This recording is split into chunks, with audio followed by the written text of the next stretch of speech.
অন্যদিকে মুস্তাফিজ, এক প্রান্তে নাসুম আহমেদ, অন্য প্রান্তে শেখ মাহেদী, সঙ্গে তানজিম হাসান সাকিব, শরীফুল ইসলাম, সাইফুদ্দিন এবং রিশাদ হোসেনরা তো আছেনই। এশিয়া কাপে বাংলাদেশের সবচেয়ে বড় শক্তির জায়গায় এই বোলিং লাইন আপ।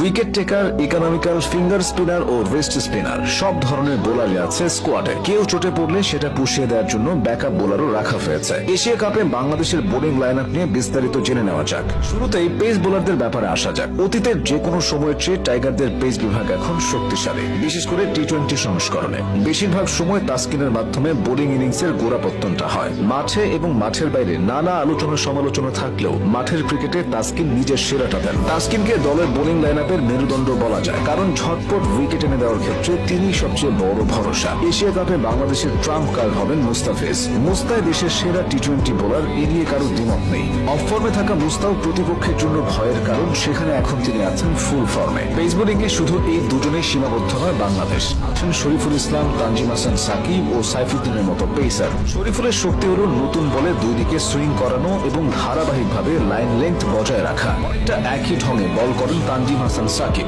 গতিময় বোলিং এর সাথে আগ্রাসনের সংমিশ্রণে নিজের দিনে তানজিম অপ্রতিরোধ।